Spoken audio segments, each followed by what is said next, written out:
Você já parou para pensar que a sua empresa pode estar pagando impostos a mais?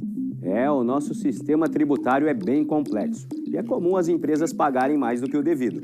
Saiba que é possível recuperar os valores dos últimos 5 anos e reforçar o seu caixa. A Fortus Tax é especialista no assunto e já ajudou muitas empresas nos seus 18 anos de atuação. E o mais importante, você só paga pelo serviço depois que o dinheiro estiver na sua conta. Fortus Tax. Pagar o justo é o nosso forte.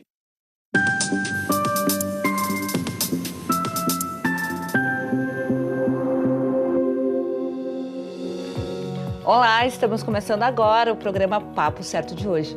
De segunda a sexta, nesse mesmo horário, nós estamos aqui para trazer para vocês sempre um programa inédito com assuntos de relevância. Olá, meus amigos, tudo bem? Nosso programa de hoje nós estaremos falando sobre os direitos à saúde dos cidadãos. Quem está aqui conosco é o Dr. Lucas Lazzaretti, que ele é da Comissão de Saúde da OAB, tanto aqui de Canoas quanto estadual. Muito obrigado pela presença aqui no programa, Dr. Lucas. Eu que agradeço o convite, né? A gente falar um pouquinho sobre o direito médico à saúde, um tema importante hoje, os direitos dos pacientes, como é que acontece quando você tem uma negativa. A gente vai descobrir tudo isso hoje. Realmente, muito obrigado por estar aqui conosco na nossa bancada e esse tema, com certeza o nosso telespectador vai participar aqui através do nosso WhatsApp, 3029 8080. Vamos fazer um intervalo bem rapidinho e já voltamos.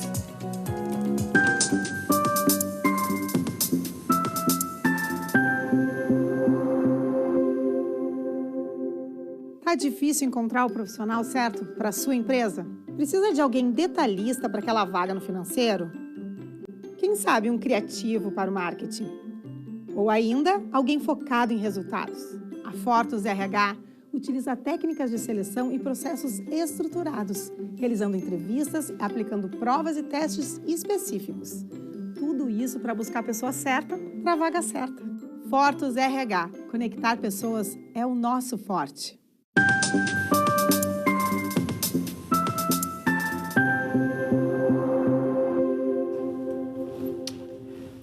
Viram como foi bem rapidinho? Então agora, começando o nosso primeiro bloco, nós vamos falar sobre saúde suplementar.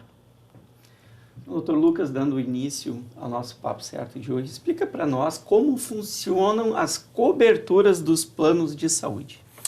As coberturas hoje são definidas por um rol da ANS, né? A ANS é a Agência Nacional de Saúde Suplementar, que faz toda a regulamentação do setor, dos planos de saúde, das operadoras.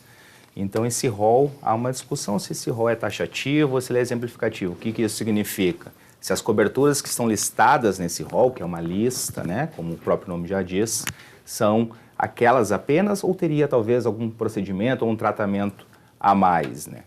Então, quando você faz aquela consulta junto ao seu médico assistente, depois você tem a prescrição, leva na sua operadora de plano de saúde, nós temos dois caminhos, né? Ou a negativa, né, ou o fornecimento administrativo.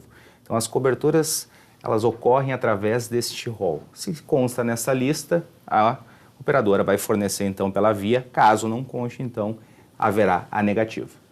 Dr. Lucas, o que mudou nos últimos anos em relação aos tratamentos que são cobertos pelas operadoras de plano de saúde? Mudou bastante. Faz mais ou menos 1 ano e meio, né, desde junho de 2022, que nós tivemos um caso importante que foi julgado no STJ sobre as operadoras, sobre esse rol taxativo ou exemplificativo. Antes de junho, né, conforme a turma ou o tribunal que caía o seu processo, tínhamos decisões que não eram decisões iguais, eram decisões distintas, diferentes. Algumas câmaras entendiam que o rol era taxativo, outra era exemplificativo. E o STJ, em junho de 2022, então, julgou esse processo que decidiu que o rol é taxativo mitigado, ou seja, a cobertura é aquela que consta, né, dentro do rol do INSS, mas, em algumas exceções, poderá sim haver, então, uma cobertura pela operadora de planos de saúde. Isso aconteceu em junho e após foi editada uma lei, a Lei 14.454, de novembro, outubro de 2022, que é bem semelhante ao julgado este do STJ. O que ele traz, o que essa lei traz? Que caso não se tenha esse procedimento dentro do rol do INSS, precisa atender 2 requisitos, mas não são requisitos cumulativos, apenas um deles já é suficiente. O primeiro é mostrar que aquele procedimento, tratamento, medicamento que você está solicitando ao judiciário ou à sua operadora de plano de saúde, possui uma eficácia, possui um estudo científico demonstrando, então, que esse medicamento é bom para a saúde do paciente. Ou trazer algum estudo, né, também em relação a isso, demonstrando, então, que aquele medicamento ou tratamento é de cobertura. Então, são essas as duas opções ali que mudou dentro da lei dos planos de saúde, que é a Lei 9656 de 98. Bem Aí esclarecedor.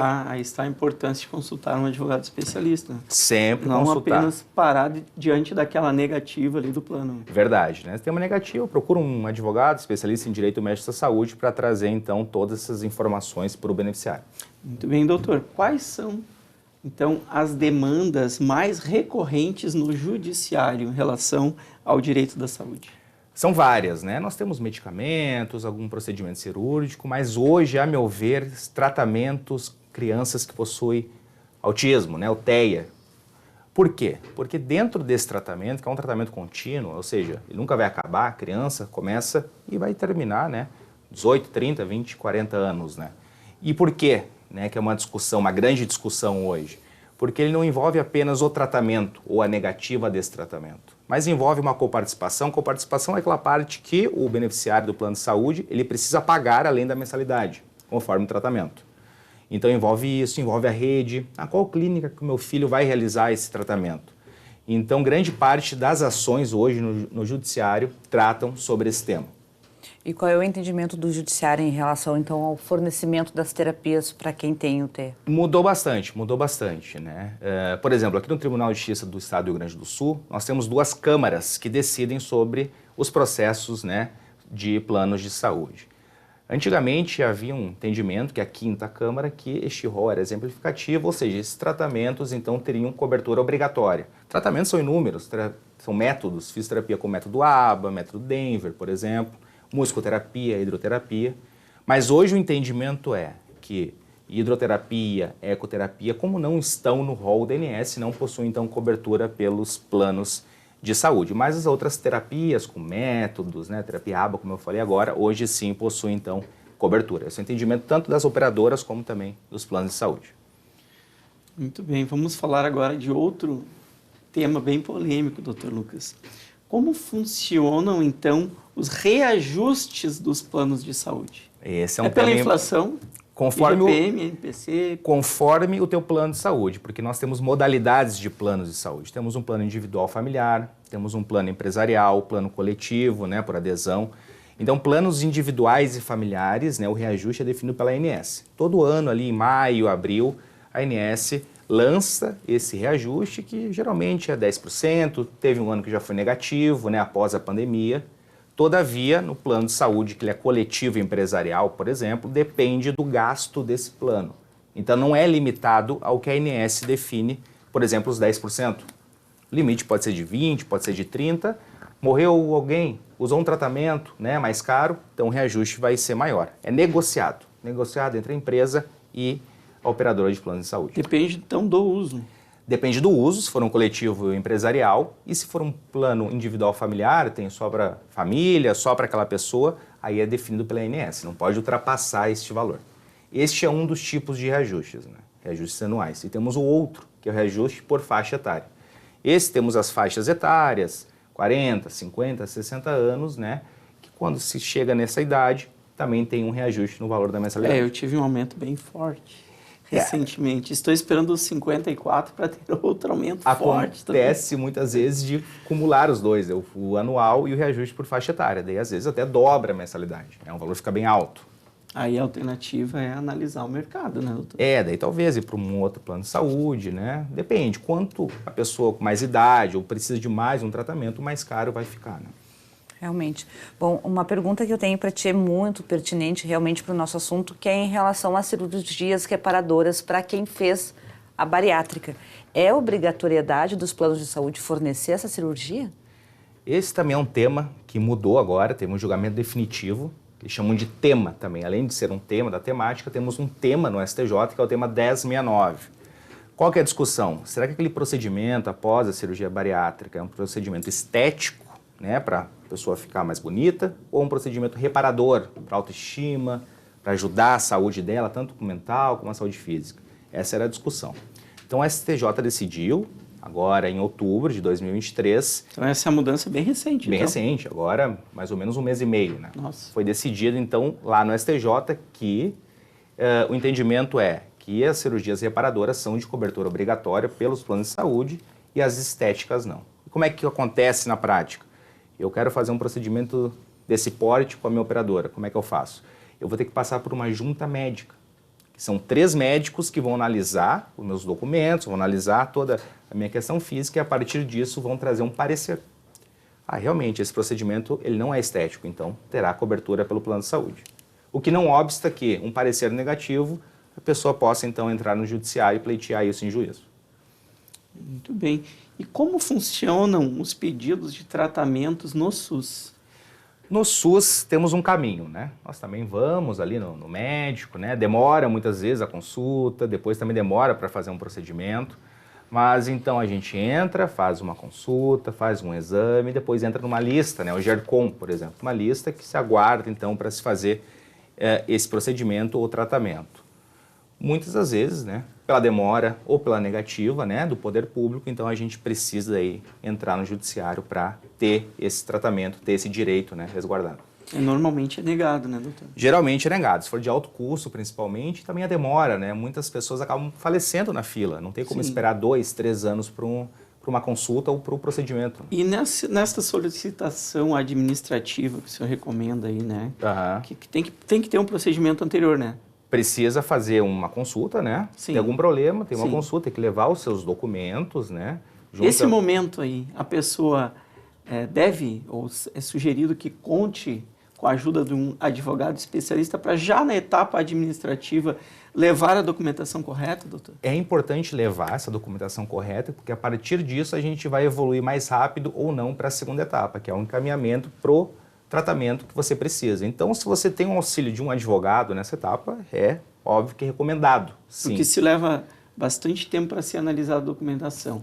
E aí falta um documento, volta e leva mais tempo ainda. Volta lá para o início da fila, para depois novamente ter essa consulta, então leva tudo que tu tem. Então, imagina uma consulta que pode levar meses, anos, ter um auxílio de um advogado especialista para levar a documentação correta. Pode parecer um investimento, um custo ali no primeiro momento, mas para aquela pessoa poderá agilizar anos o seu atendimento da sua demanda, se fizer corretamente. Com certeza, né? Então, se na dúvida, leva tudo, mas também na dúvida, se procurar um advogado especialista, vai ter, então, né, todo esse auxílio. Eu sempre né? recomendo essa prevenção, assim, né? Se vai encaminhar, tem aí um auxílio de um especialista. Eu sempre recomendo, procure especialista. Às vezes a pessoa pensa que pagar um especialista é caro, sai muito mais barato do que ficar numa fila 2, 3 anos e às vezes pagar com a própria vida, não é mesmo? A gente está falando aqui de saúde, né? A gente está falando da vida das pessoas. É igual prevenir, né? Que seria melhor do que remediar. Se tu consegue, então, ter um auxílio prévio, né? Antes, talvez, voltar para a fila, né? Vai e volta, é melhor. Tem procedimentos que demoram 5, 6 anos na fila. Imagina tu perder todo esse tempo porque esqueceu um documento. Né? Realmente. E continuando falando sobre os tratamentos do SUS, de quem é o dever de fornecer o tratamento? É do município, é do Estado, é da União? A gente quer saber para quem a gente vai reclamar. Essa é uma grande discussão também, né? Dentro do judiciário, principalmente. O advogado, né, recebe aquele beneficiário, aquele paciente no seu escritório. Né? Olha, eu tenho uma negativa, doutor, o que eu faço? Então, o advogado vai entrar com processo, por exemplo, contra o Estado e contra o município. Mas dentro do judiciário tem entendimento de alguns magistrados que é preciso incluir, então, a União também. Quando o processo está tramitando na União, ele não tramita na Justiça Comum, ele tramita na Justiça Federal. Então, o processo sai da Justiça Comum e vai lá para a Justiça Federal. Lá na Justiça Federal, o juiz de lá, o juiz federal, entende, não, eu não preciso colocar a União. Então, eu vou remeter o processo novamente para a Justiça Estadual. O processo vai e volta, várias vezes. Entendimento hoje, tem até um tema também, o tema 793 do STF, que a responsabilidade é solidária. Então, pode incluir só o município, pode colocar só o Estado, pode colocar só a União, ou pode colocar os 3 entes. Né? Os 3 são responsáveis pelo fornecimento, né, do direito à saúde, né, ao cidadão. Bom, pessoal, chegamos no finalzinho do nosso primeiro bloco. Vamos fazer um intervalo de 1 minutinho e já voltamos com o papo certo. Fiquem com a gente.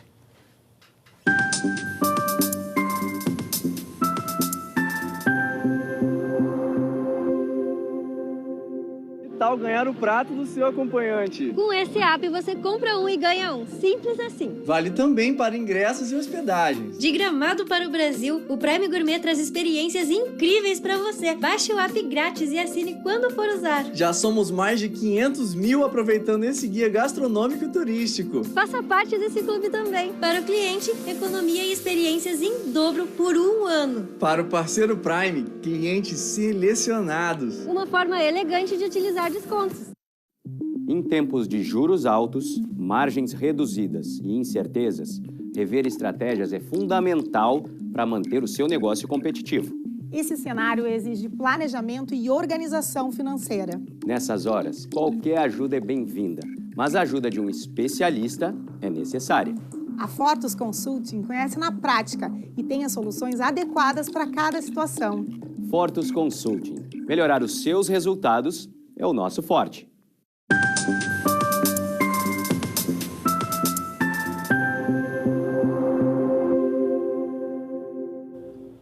Voltamos e eu quero lembrar vocês que o programa também, além de ser transmitido aqui pela Ubra TV e pelos principais canais digitais, vocês também podem assistir pelo YouTube e pelo Facebook e através dessas plataformas também compartilhar.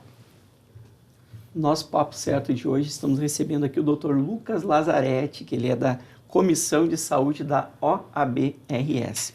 Então, Dr. Lucas, dando continuidade ao Papo Certo de hoje, explica para nós quais são as áreas de atuação do direito médico e da saúde. São várias, né? Essa vai para o advogado, às vezes está com dúvida qual área, né, que eu vou atuar dentro da advocacia, ou um advogado que já atua também dentro do direito médico da saúde, o que ele pode fazer, né?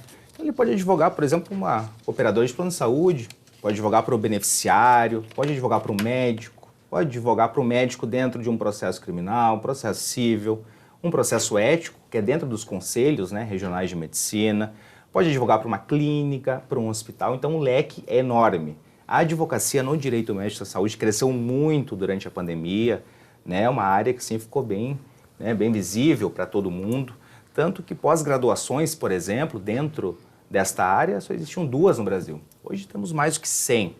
E nós temos, então, também uma grande atuação das comissões da saúde, da ordem, tanto do Rio Grande do Sul aqui, como da Ordem Nacional dos Advogados, né, que são comissões que auxiliam o jovem advogado, auxiliam também aquele advogado mais experiente, fazer um network, estou com uma dúvida, quem que eu procuro? Vai procurar aquele advogado que atua nessa comissão. Então, já deixo o convite para quem está nos assistindo, os advogados, né, os bacharéis, que possam, então, ingressar nas comissões da ordem, que vale muito a pena. Dr. Lucas, qual é a importância do correto tratamento dos dados dos pacientes no que se refere ao direito à saúde?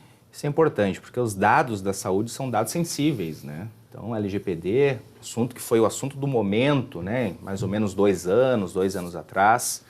E os dados da saúde são dados sensíveis e um vazamento de um dado da saúde é muito mais perigoso, né, do que se fosse um vazamento de um dado normal. Hoje, né, as sanções já estão sendo aplicadas pela Agência Nacional, né, dos Dados Pessoais, a ANPD, e as sanções às vezes vai até 2% do faturamento da PJ, até 50 milhões de reais. Então, o vazamento de um dado sensível, um dado da saúde, além de ser mais gravoso, pode trazer uma sanção maior ainda para aquele hospital, aquela entidade, né, aquela clínica. E essa lei, então, que trata da Lei de Proteção de Dados, ela atende apenas a entes públicos ou também às entidades privadas de saúde? É uma pergunta bem recorrente, né? Será que atende, né? Vai se aplicar apenas uma clínica, um consultório com um médico, ou talvez o hospital da Ubra, um hospital grande? Se aplica, então, a todas as entidades, tanto o ente público, o ente privado, uma clínica pequena, um consultório, um hospital de grande porte, um hospital um pouquinho menor, se aplica a todas essas entidades e não apenas a dados digitais. O papel, né, aquela folha, também se aplica à LGPD. Doutor, uma dúvida que eu creio que seja muito comum na área da medicina é em relação à publicidade e à propaganda. Fala pra gente sobre a nova regulamentação. Mudou agora, né? Mais recente que o tema anterior do primeiro bloco, né? Faz um mês. Não está ainda vigente, vai ser a partir de março de 2024, mas mudou bastante. Por quê? Os profissionais da saúde, né, sem ser o médico, por exemplo, o nutricionista, o dentista, eles podem fazer o antes e o depois. O médico era proibido. Não poderia postar foto do paciente, não pode trazer algumas informações no seu Instagram. E a partir desta dessa resolução, agora sim é possível. Agora é possível, né, que o médico poste o antes e depois do seu paciente, mas não pode identificar o paciente. Pode dizer, por exemplo, que atende um plano de saúde, pode dizer que tem um estacionamento na sua clínica. Todas essas coisas eram vedadas antes. Mas também precisa ter algumas obrigações. Seu Instagram, né, que é o meio de comunicação, às vezes, do médico, cirurgião plástico, dermatologista, tem que colocar o seu número de inscrição, RQE. Se não é especialista, eu sou apenas médico, me formei agora, mas não sou dermato, não tenho RQE. Tem que colocar, não é especialista, na bio. Então foram várias mudanças em relação à publicidade, propaganda médica, mas que veio ajudar, sim, os médicos. Né? Os médicos já faziam alguns médicos já faziam, mas agora, então, estão liberados, né, a partir de março de 2024, a fazer essa publicidade de uma forma um pouco mais comum, né, mais apropriada, então, para a sua medicina. E o senhor considera essa mudança positiva? Eu achei positiva para os médicos, né? Todas as outras profissões podem, por que o médico não podia, né? A resolução era antiga, anterior, então, sim, acho que foi boa, sim, para os médicos. Eu acho muito interessante porque assim, nós recebemos todas as quintas-feiras alguém ligado ao direito da saúde aqui, médicos, enfim, e muitos deles sempre queriam mostrar os seus antes e depois aqui na TV e nós não poderíamos mostrar. Então essa resolução vai trazer uma parte diferente aqui para o nosso programa também. Como outros médicos já quiseram fazer propagandas dos seus consultórios e dos seus trabalhos e a gente não podia ter aqui no programa por causa dessa resolução. Isso, a partir então de março de 2024, assim, será possível, né, óbvio, dentro de uma parte ética, trazer o antes e o depois, sem identificar o paciente, né, e o paciente também tem que dar anuência para trazer essas imagens. Maravilha. Bem, doutor, dentro dessa nova resolução, né, recentíssima, e que terá validade a partir de março, tem ali uma questão que trata de um termo de consentimento informado, tanto para o paciente quanto para o médico. Fale para nós a importância. O termo de consentimento, assim, para o médico, né, o primeiro ponto, é a principal prova dele durante e depois um processo, né, de um suposto erro médico. Então, o termo de consentimento tem que trazer as informações de um procedimento cirúrgico, o que pode dar de errado, o que pode acontecer, o que acontece no pós-operatório. Tudo isso tem que constar nesse documento. Eu não coloquei, acho que não vai acontecer nada, eu conheço meu paciente há 15 anos, então não tem problema. Mas depois pode ter um processo, se não tem essa documentação, ele realmente vai acabar perdendo. O judiciário entende, então, que o paciente precisa ser indenizado. E para o paciente é importante ler este termo, porque não raras vezes eu já tive que assinar na correria, numa emergência, assina aqui, tá, mas o que eu estou assinando? 5 páginas com letras miúdas, que muitas vezes não dá tempo para a gente parar para ler. Isso, na minha opinião, é até antiético para quem apresenta numa situação de emergência 10 páginas ali para ler. Eu estou exagerando, tá, gente? Mas 10 páginas para ler em 3 minutos e a pessoa está passando mal. Pode internar, assina aqui, gente, todo mundo assina. Nunca vi alguém se recusar por dizer ali, se houver uma consequência decorrente de uma anestesia, enfim, e houver qualquer... A responsabilidade é tua porque tu está assinando esse termo. Então, para os pacientes, eu acho muito importante ler esse termo. E para os hospitais, clínicas médicas, gente, vamos cuidar a ética também. Não basta estar ali escrito, tem que ter alguém para explicar, como já aconteceu, doutor. Também tive um atendimento em que eu, antes mesmo de me submeter ali a botar a roupa para a cirurgia, fui conduzido a uma sala, 1 por 1,5, minúsculo, mas foi muito bem atendido, em que a pessoa disse, olha, tu estás recebendo aqui um termo, foi no hospital aqui de Novo Hamburgo, se não me engano, está aqui um termo, o que o senhor está assinando? Isso, a consequência é essa, tá tudo bem, assinei tudo tranquilo. Isso eu acho que é ética, doutor. Com certeza, tem que ser claro, né? A pessoa tem que entender. Tanto a pessoa leiga como a pessoa que tem um pouco mais de conhecimento tem que entender o que está escrito ali. Não pode ser muito grande, tem que ser resumido, pode acontecer isso e uma pessoa explicando, então, é o ideal. Meu elogio fica ali, vou registrar, o Hospital Regina, de Novo Hamburgo, que eu tive um excelente atendimento. Dr. Lucas, e sobre o prontuário médico, como ele deve ser preenchido e a importância para a defesa do médico? Essa é uma dica que eu dou aos profissionais da saúde. Perde 5 minutos a mais preenchendo o prontuário. Eu tenho muito paciente, tem que evoluir o paciente, não tenho tempo. Mas perde 5 minutos a mais preenchendo de forma correta, coloca as informações, porque como termo de consentimento, o prontuário também é aquela prova que vai auxiliar o profissional de saúde num processo de um suposto erro médico. que não consta no prontuário, não existe. Esse prontuário o paciente não tem acesso, né, doutor? O prontuário, na verdade, é do paciente, né? Mas eu nunca tive acesso. Eu posso pedir? Pode pedir, né? E é direito do paciente ter, né, levar esse prontuário. Ele fica apenas, aguarda com o hospital. O hospital fica ali com o prontuário guardado, mas o prontuário é do paciente. Porque muitas vezes a gente vê o médico fazendo essas anotações e aí ele faz uma pergunta e ele fica 3 minutos anotando. Eu fico curioso de saber o que ele está anotando a meu respeito. Eu acho que eu vou, pessoal do meu plano aí, desculpa, mas a próxima vez eu vou pedir direito o prontuário, que eu quero saber quais os registros que tem. Mas, doutor, indo um pouquinho adiante, o senhor considera recomendável a contratação de um seguro de responsabilidade civil para o profissional da saúde? Considero, né, recomendo, principalmente para algumas áreas, especialidades, né, médicas. Cirurgião plástico, traumato, né, gineco, que hoje é a área mais processada no Brasil, tanto que residentes hoje, né, desta área diminuíram. Então, recomendo, né, e uma dica que eu dou para esse médico que possui já um seguro, recebeu uma citação, o processo descobriu esse processo... Comunica o seguro. Na hora. Comunica, porque depois pode dar problema, eu descobri, mas comuniquei 2 meses depois, já estou com um advogado, tem que comunicar na hora. E aí se renovou, não avisou, isso é um problema sério, né, doutor? É problema sério. Inclusive, a gente teve aqui alguns convidados falando sobre seguro, como é importante não omitir nenhuma informação na sua proposta ali, né, de falar se tem algum processo em andamento, enfim, porque depois a cobertura pode não acontecer. Né? Exatamente, tem que ser sincero, né? Aconteceu isso, tem esse processo, fala para o teu seguro, porque senão depois pode ser responsabilizado de não ter, então, né, essa cobertura. Mesmo que esse profissional ele trabalhe em uma empresa, o seguro dele como perito, como técnico? Pode ter, então, essa cobertura para um profissional como para a pessoa, né, jurídica que ele trabalha, que pode ser dele ou pode ser de um terceiro. Muito bem. Agora, eu vou fazer uma interação com a nossa audiência, que chegou aqui um comentário que eu achei bem pertinente. E eu vou fazer a pergunta para o doutor, agora que está terminando o programa, e ele responde depois para vocês lá no nosso Instagram. Passou voando. Muito obrigada pela tua presença aqui conosco. Eu que agradeço, né, a oportunidade e fico à disposição para qualquer tipo de esclarecimento. Muito bem, agradeço vocês que prestigiaram o programa até aqui. E hoje eu quero deixar um abraço muito especial para a minha terra natal, Torres. Bom, pessoal, então amanhã, 20h30, mais um Papo Certo inédito para vocês. Até lá!